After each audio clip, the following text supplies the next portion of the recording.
एक 118 क्वेश्चन इसमें देखिए, कह रहे हैं कि which are the following pairs is isomorphous.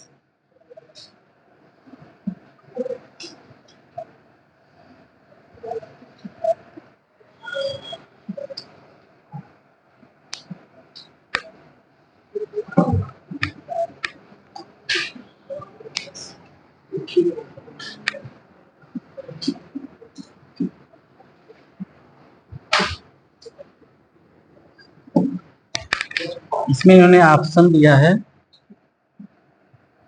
FeSO4 into 7H2O and CuSO4 into 5H2O।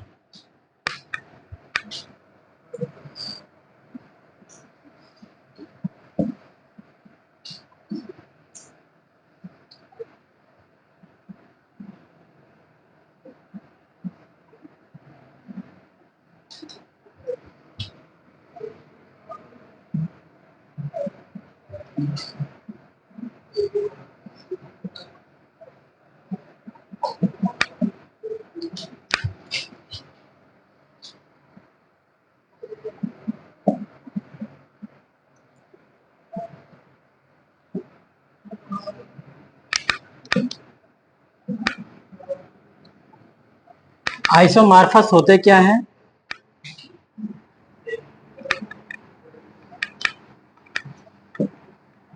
आइसोमॉर्फ क्या होते हैं?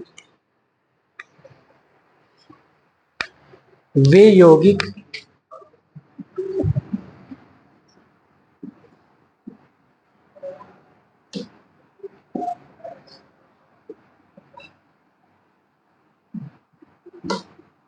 केमिकल कंपोजिशन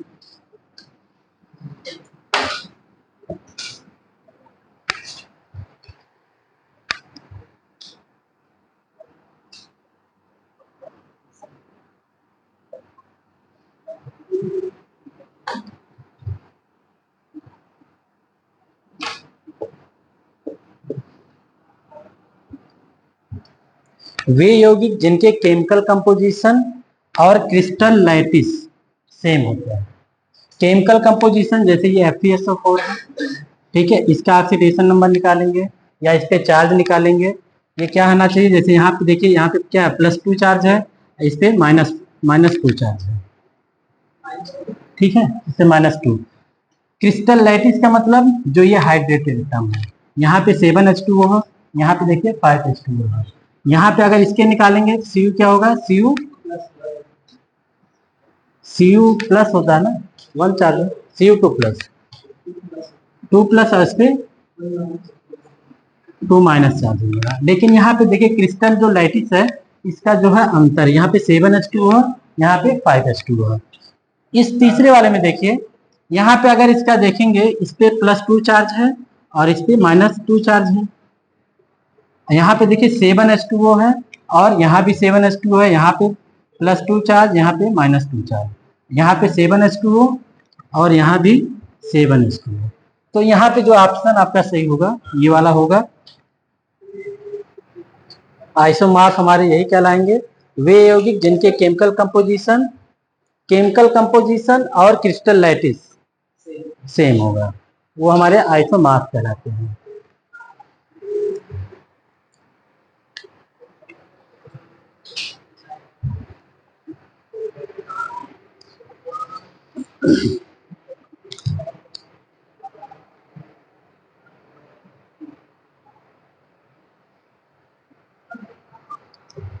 अगला क्वेश्चन देखिए, इसमें कह रहा है कि the percentage of copper and oxygen in sample of CuO obtained by different method were found to be same.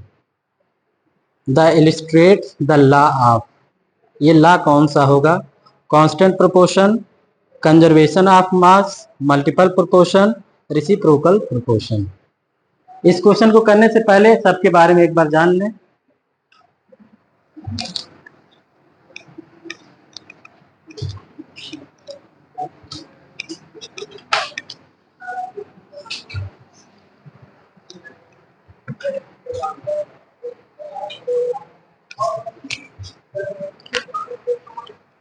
पहला देखिएगा, law of conservation of mass.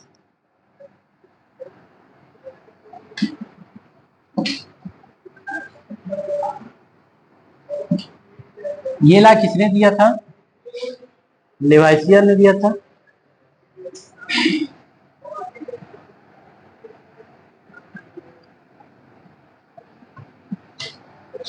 ये चीज याद रखिएगा, लेवाइसियर। इसमें होता क्या है, जैसे अगर हमारे पास ए है प्लस बी है, ये क्या बना रहा है, मिलके ए बी बना रहा है, ये बना रहे हैं। इसमें हम क्या करेंगे, इसमें जो सम ऑफ मास ऑफ, हम कहें कि sum of mass of reactant equal to sum of mass of product. इनका मास, इन दोनों का मास हम क्या करें, ऐड कर लें। इसके मास के अगर इक्वल आ जा रहा है तो वो हमारा law of conservation of mass. इसमें क्या होता है कि ना तो हम मास को डिस्ट्रॉय कर सकते हैं, ना ही उत्पन्न कर सकते हैं। अब जैसे अगर हम मान लें, हमने लिया C प्लस O2, ये बनाया क्या, CO2। कार्बन का मास 12 होता है, ऑक्सीजन 16 और 2 है पहले, तो 2 इंटू 16 यानी हो जाएगा 32। यहाँ पे देखिए, यहाँ पे इसका टोटल मास निकालेंगे तो ये हो जाएगा 12 प्लस 32, ये आ जाएगा टोटल यहाँ पे 44। इन दोनों को ऐड कर लीजिए, यहाँ भी आएगा क्या, 44। दोनों का देखिए मास क्या है, कंजर्व है। तो यहाँ पे ये हमारा law of conservation of mass, दोनों का मास यहाँ पे सेम है। तो law of conservation of mass ये है, इसको किसने दिया था, लेवाइसियर ने दिया था।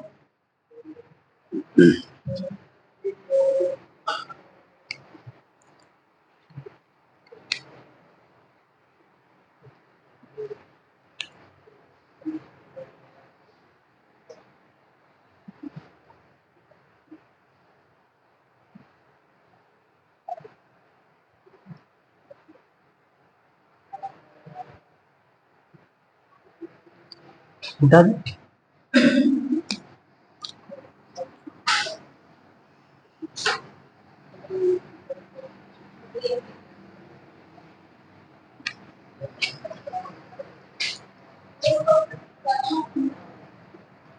दूसरा हम देखेंगे, लॉ ऑफ डिफिनिट प्रोपोर्शन।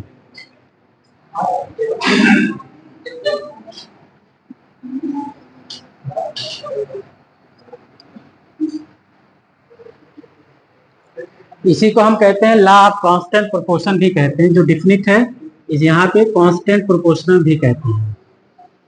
ठीक है, इस लॉ को किसने दिया था, इसको प्रॉस्ट ने दिया था।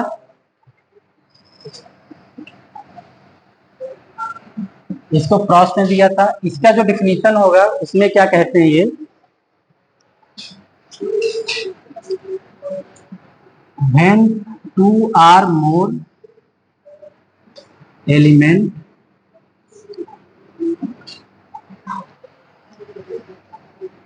combine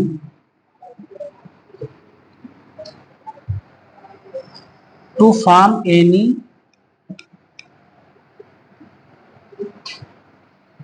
compound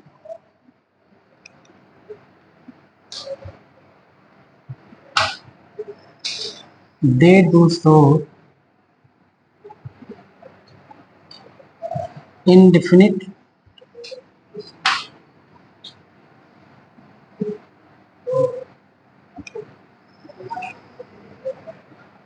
proportion by their mass।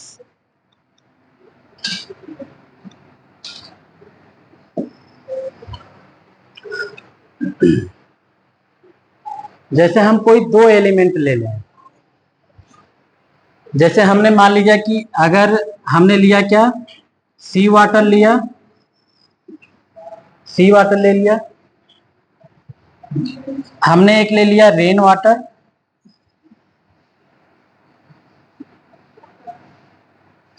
एक ले लिया रेन वाटर, और दूसरा एक और ले लिया हमने टैप वाटर। सभी में क्या है, एक हमारा हमारा H है और एक ऑक्सीजन है। हमारा क्या लिए हैं हम, एक हाइड्रोजन और एक ऑक्सीजन, दो एलिमेंट हमारे हो गए। कह रहा है कि when two or more element, हमने क्या किया, दो एलिमेंट मैंने लिया, इनको हमने क्या करा, ये कंबाइन करेंगे तो H2O बनाएंगे, इसमें भी H2O बनेगा और इसमें भी H2O बनेगा।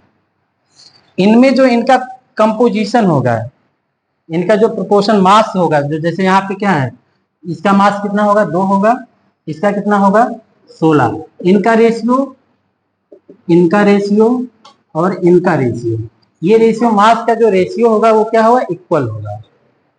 ठीक है, इसको हम लिख सकते हैं 1:8, 1:8, 1:8।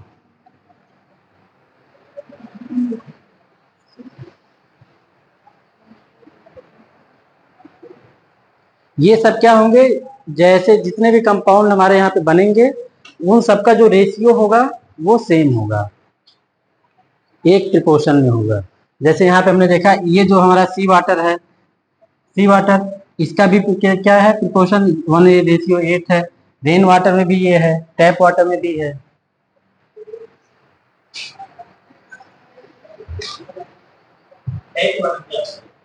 अरे ये जो आपका टोटी वाला वाटर, टैप वाटर, हाँ।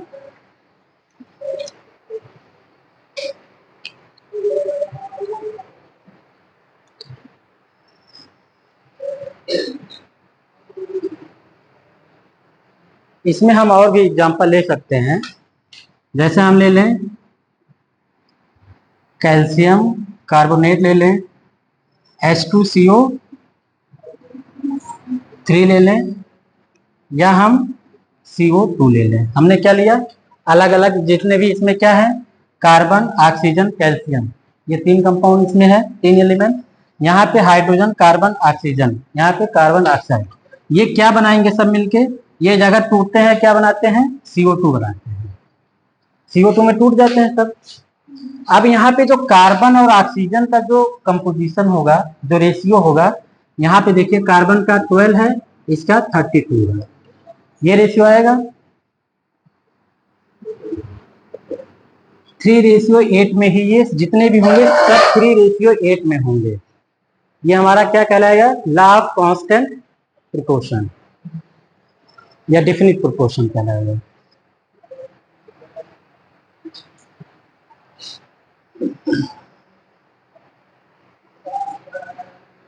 आगे चलिए, अगला देखिए, अगला जो हमारा है,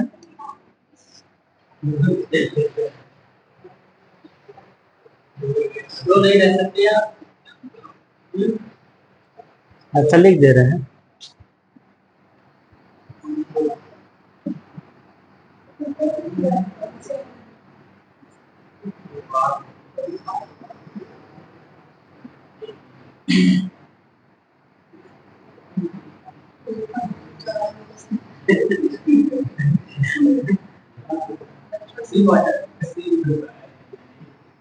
ठीक है,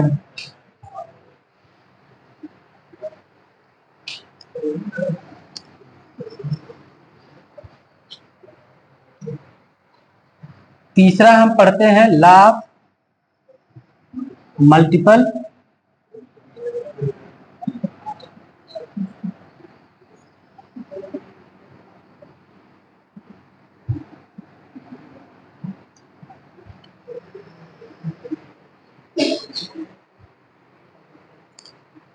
इसको किसने दिया था,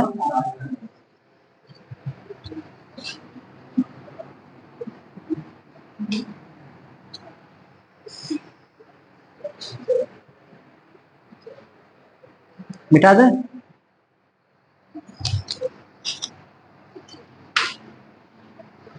इनके जो डिफिनीशन है उसी में सब कुछ छुपा हुआ है। डिफिनीशन आप अच्छे से पढ़ेंगे, उसी में सब दिया हुआ है। इसका जो डिफिनीशन होगा, ये कहते हैं कि when two elements combine,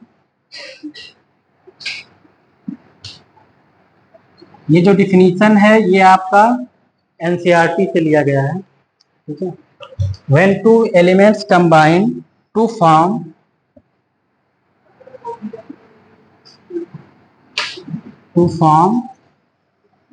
more than one compound,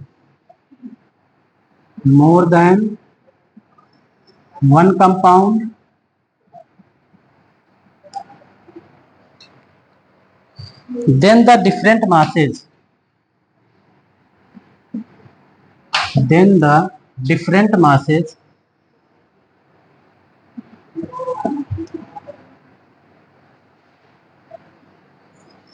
of one element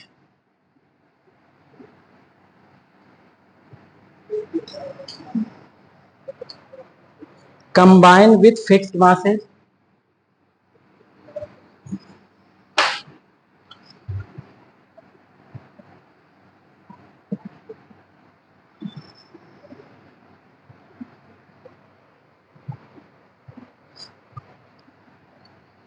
of other element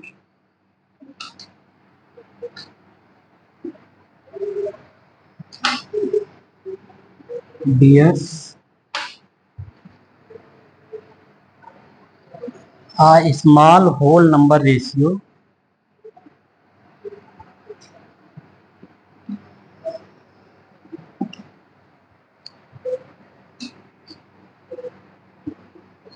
to one another। ये इनका डिफिनीशन है। When two element combine to form more than one compound, जैसे अगर हम ले लें, हमने लिया कार्बन और हमने एक ले लिया ऑक्सीजन, एक और हम एक बार ले रहे हैं कार्बन और ऑक्सीजन हमने लिया। इसमें हम क्या करें, अगर इसके एक मोल इसके इससे डिवाइड करें कंपाउंड, ये क्या बनाएगा, एक CO2 बनाएगा और दूसरा क्या बनाएगा, CO बनाएगा, ये बनाएगा। जब ये दोनों बना रहे हैं तो यहाँ पे देखिए इनका जो मास है ये 12 है, यहाँ पे 32 है, यहाँ पे ये 12 है, यहाँ पे 16 है। यहाँ पे देखिए, यहाँ पे टोटल वही चीज, यहाँ पे टोटल कितना हो जाएगा, इसका 12 है और इसका 32, यहाँ पे इसका 12 इंटू रेशियो 16 है, ये रेशियो है। कह रहा है कि व्हेन टू एलिमेंट कंबाइन, दो एलिमेंट कंबाइन कर रहे हैं to form more than one compound, ये दो हमने क्या लिया, दो एलिमेंट ले लिया, ये दोनों अलग अलग कंपाउंड बना रहे हैं।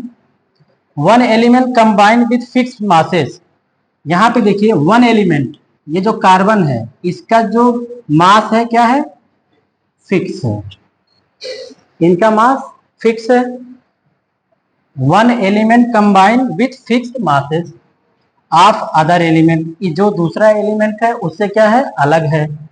Bears a small whole number ratio, अब ये जो रेशियो बनाएंगे, ये जो हमारे ऑक्सीजन का है ना, अगर यहाँ का रेशियो अगर हम निकालें तो रेशियो क्या आएगा, स्मॉल होल नंबर, यानी कि ये यहाँ पे आ जाएगा 2:1, इनका रेशियो ये आना चाहिए, स्मॉल होल नंबर रेशियो आना चाहिए,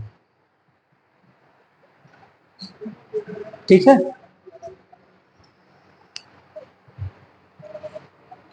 जैसे और एक ले लेते हैं, हम ले ले, जैसे यहाँ पे दिख रहा है, हमने हाइड्रोजन और ऑक्सीजन लिया, इससे हम कंबाइन कराएंगे, बनेगा क्या, H2O, ये बनेगा, 2 मॉलिक्यूल इसका ले लें, यहाँ से अगर हम 2 मॉलिक्यूल इसका ले लें और इसका 2 मॉलिक्यूल, इन दोनों को कंबाइन करें तो क्या बनेगा, H2O2 बनेगा, ये बनेगा, हाँ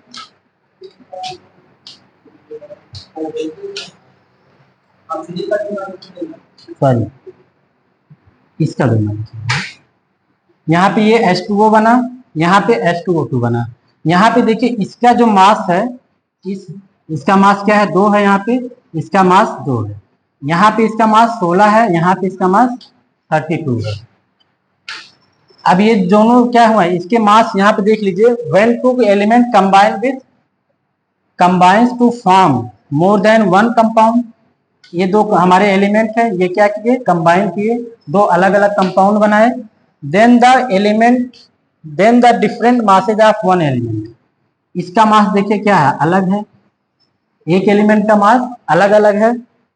combine with fix masses of another element, ये कंबाइन किए जो जिसका मास फिक्स है। Bears a small whole number ratio, अब ये क्या करेंगे, इनका जब हम इस ऑक्सीजन और इनका रेशियो निकालेंगे 16:32 यानी आ जाएगा 1:2, 1:2 में ये कंबाइन होते हैं। ये हमारा क्या करेगा, लॉ ऑफ मल्टीपल प्रोपोर्शन। इसमें एक क्वेश्चन और, जैसे अगर हम नाइट्रोजन का अगर बनाएं,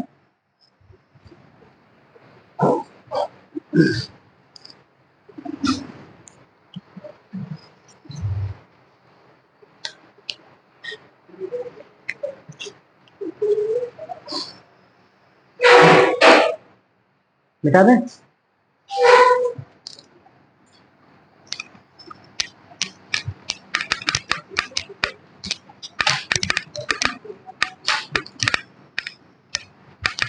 अगर हम नाइट्रोजन और ऑक्सीजन ले लें तो इससे हमारा क्या क्या बनता है, N2O बनता है, और क्या क्या बनेगा, NO बनेगा,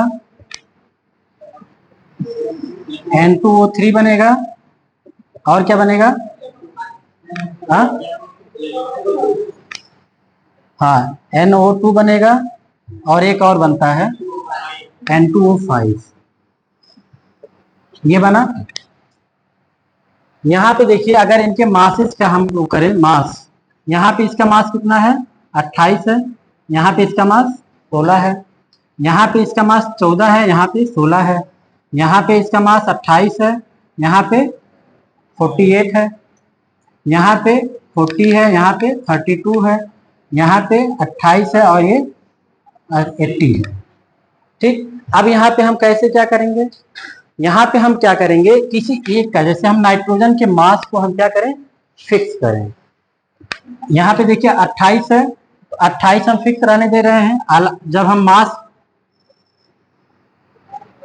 mass of nitrogen is fix, हम क्या कर रहे हैं, इसके मास को फिक्स कर रहे हैं।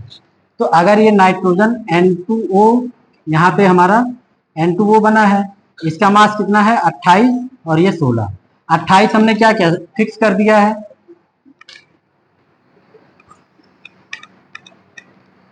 इसको 28 लिख दें, और ऑक्सीजन का, ये नाइट्रोजन है, ये ऑक्सीजन है, इसको हम 16 करें। अब यहाँ पे देखिए ये 14 है, इसको हम क्या करेंगे, 2 से मल्टीप्लाई कर दें, ये हो जाएगा 28, ये कितना हो जाएगा 32 हो जाएगा, यहाँ पे ये 28 है, ये हो जाएगा 48। यहाँ पे देखिए ये नाइट्रोजन 14 है, इसको हम भी क्या करेंगे, एक दो, अच्छा इसके सामने ये वाला होगा, यहाँ पे इसका क्या होगा, ये 28 2 का मल्टीप्लाई कर दें, ये हो जाएगा 64, यहाँ पे ये 28 सही है, और ये 80।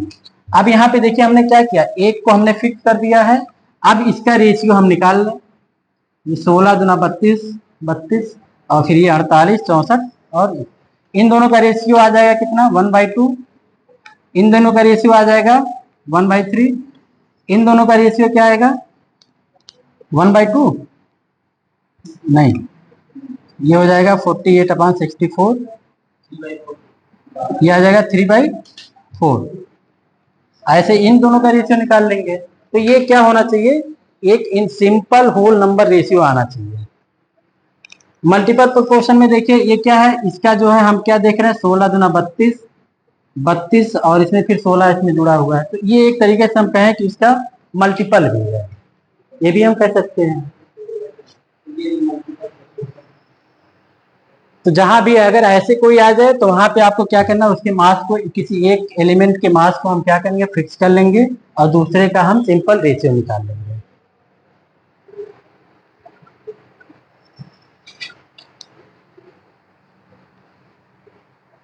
और एक चौथा आता है law of reciprocal of masses.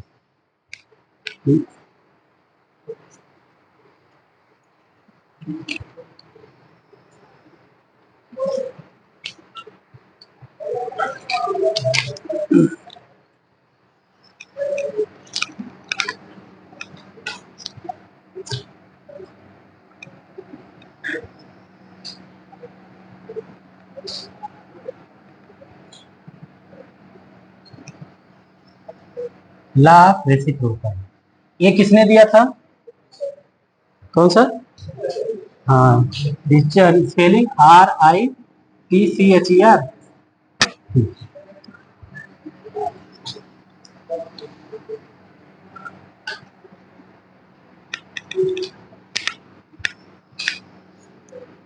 इन सभी के अगर आप डिफिनीशन पढ़ेंगे तभी आपको समझ में आएगा। इनके डिफिनीशन को आप देखिए क्या कह रहे हैं ये। When two elements combine separately,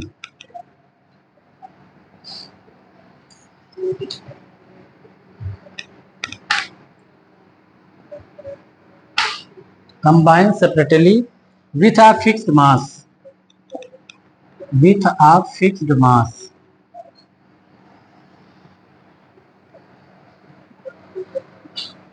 of third element,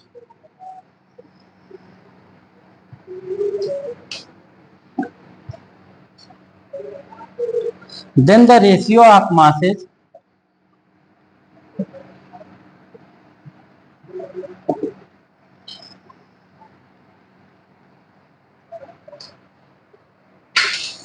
in which they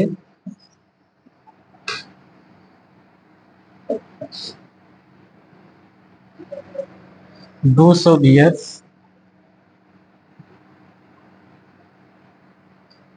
a small whole number ratio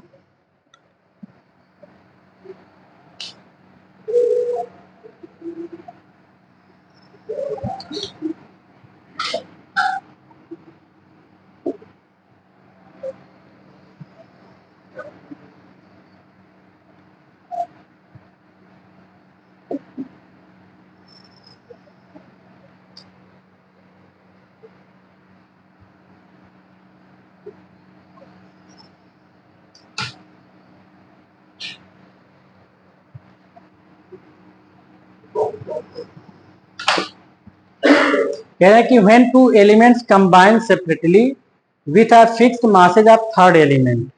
अगर यहाँ पे हम ले लें कोई, जैसे हमने ले लिया क्या, कार्बन एक ले लिया, हमने एक कंपाउंड ले लिया sulphur, to elements combine separately with fixed mass of third element. अगर हम यहाँ पे ले लें ऑक्सीजन, थर्ड एलिमेंट हमने ले लिया जिसका मास क्या है, फिक्स्ड है। ये इनसे सेपरेटली अलग अलग क्या करेंगे, कंबाइन करेंगे। यहाँ पे बनेगा क्या, CO2, यहाँ पे बनेगा SO2, और फिर क्या कर रहे हैं कि इनका जो रेशियो है, the ratio of masses in which they do so bears a small whole number ratio.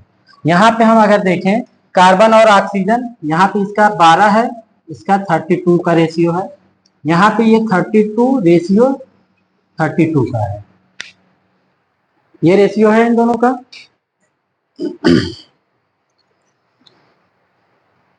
अब आगे जो कि ये कह रहे हैं कि रेशियो ऑफ मासेज विच, अब यहाँ पे ये देखिए, यहाँ पे अगर हम लिखें रेशियो ऑफ मासेज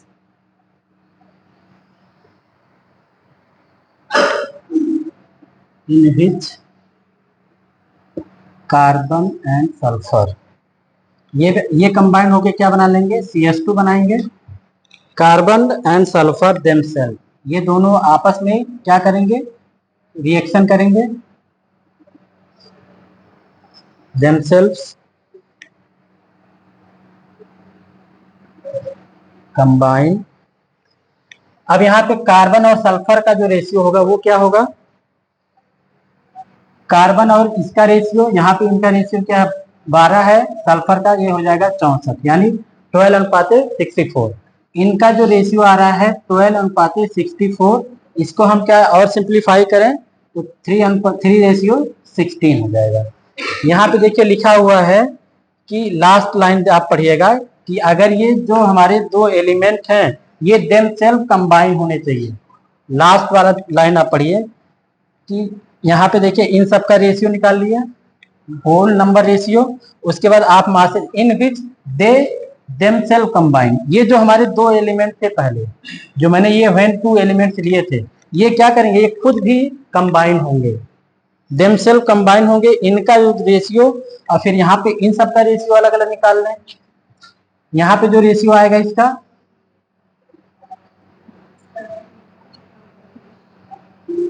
4 कितना आ जाएगा 4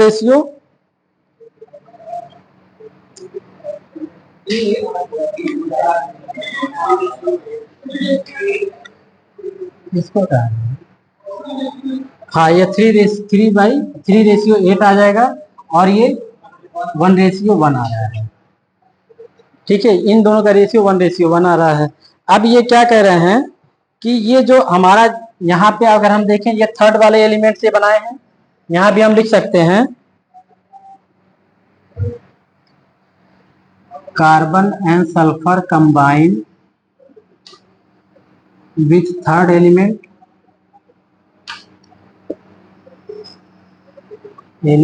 ऑक्सीजन।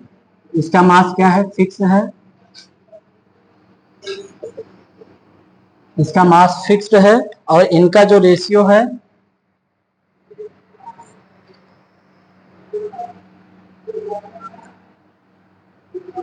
फिक्स्ड एलिमेंट ऑक्सीजन हो ऑफ रेशियो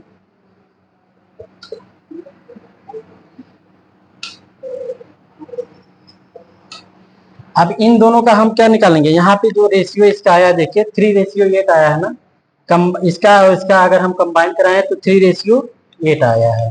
ये 3:8 में कंबाइन किए हैं। अब इनका रेशियो और इनका रेशियो का हम क्या लिखेंगे, निकालेंगे, इन दोनों का रेशियो निकालेंगे, इन दोनों का रेशियो निकाल लेंगे तो हमारा थर्ड एलिमेंट हमको प्राप्त हो जाता है यहाँ पे। तो हम यहाँ पे लिख सकते हैं 3:8 इंटू 8:3 यानी कि यह आ जाएगा 1:2। 1:2 में ये सब एलिमेंट हमारे कंबाइन होंगे।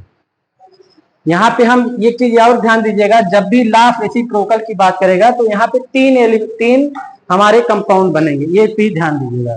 3 एलिमेंट की बात करेंगे, 3 एलिमेंट की ये बात करते हैं, 3 एलिमेंट की ये बात करते हैं। कहीं भी आए तो हमारा कहीं भी अगर 3 एलिमेंट दिख रहे हैं तो वहां पे आपका लॉ ऑफ रेसिप्रोकल होगा। ये जो इसका डिफिनीशन है ये आपके एनसीईआरटी में मिलेगा, एनसीईआरटी का डिफिनीशन है।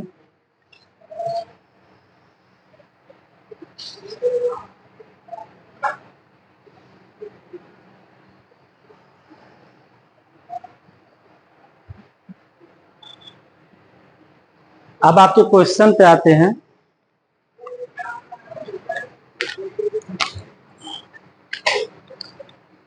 ये मिटा दें,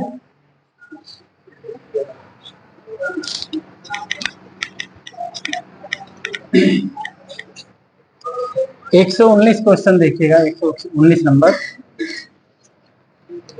कह रहे हैं कि the percentage of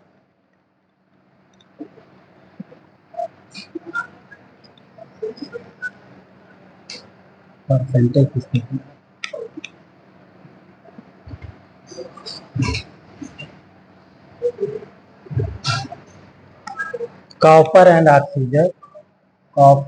oxygen in sample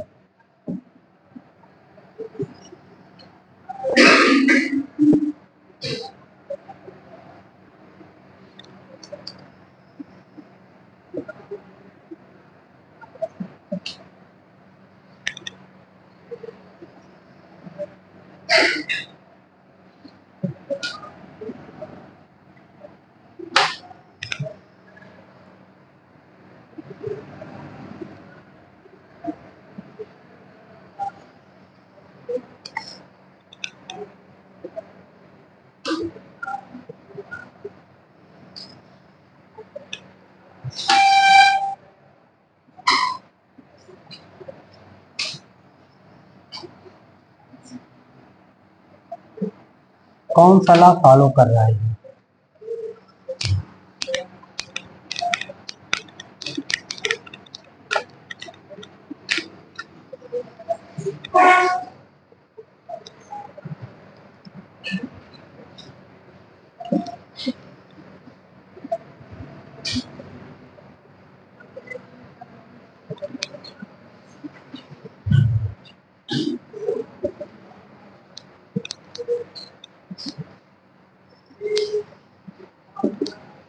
ये कौन सा लॉ फॉलो कर रहे हैं?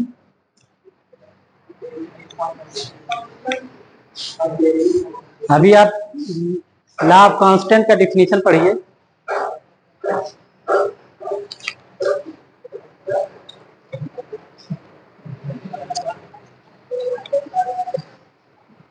उसमें कह रहा है कि when two or more element combine to form any compound they do so in definite proportion of their masses.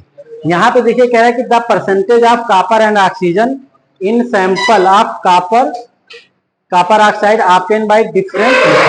हम क्या कर रहे हैं कि अगर दो मेथड से हम क्या किए, दो एलिमेंट हमने लिया है, मान लिया हमने ये क्या लिए हैं, कोई ए एक हमारा ए मेथड हमारा ए है जिससे हम प्राप्त कर रहे हैं क्या, CuO, और बी मेथड से भी हम प्राप्त कर रहे हैं क्या, CuO। ये हम प्राप्त कर रहे हैं दोनों से। इसमें फिर क्या कह रहे हैं कि they do so definite proportion, इन दोनों का यहाँ पे देखिए डिफरेंट मेथड से ये प्राप्त हुए हैं। इनका जो है मास क्या होना चाहिए, सेम है सब में, मासेस क्या है इनके सभी में सेम है। तो आप देखिए क्या, इसको कौन सा कहेंगे, लॉ ऑफ कांस्टेंट प्रोपोर्शन या डिफिनिट प्रोपोर्शन, ये आप कह सकते हैं। कंजर्वेशन में क्या होता है, मास दोनों का बराबर होता है, रिएक्टेंट का और प्रोडक्ट का। मल्टीपल में एक दूसरे के मल्टीपल होंगे, कोई एक कांस्टेंट होगा, दूसरा हमारा उसके मल्टीपल में पाया जाएगा। रेसिप्रोकल में क्या होगा, उसमें तीन एलिमेंट की बात हम करेंगे। ठीक है, तो यहाँ पे जो आपका ऑप्शन सही हो जाएगा लॉ ऑफ कांस्टेंट प्रोपोर्शन की होगा।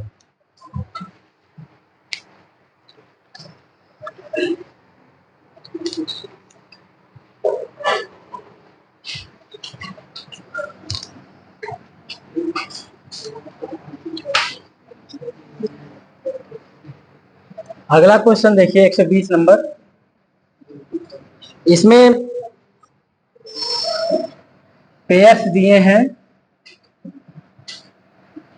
हम कहें कि विच पेयर्स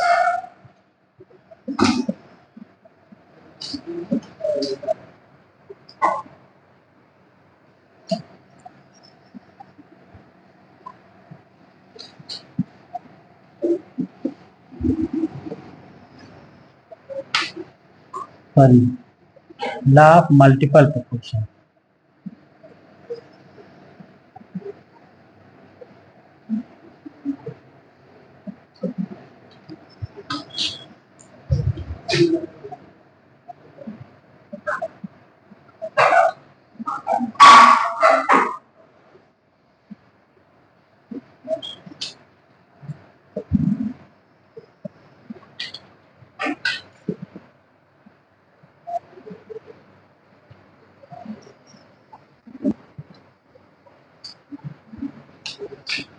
इसमें कौन सा सही होगा, चौथा वाला सही होगा।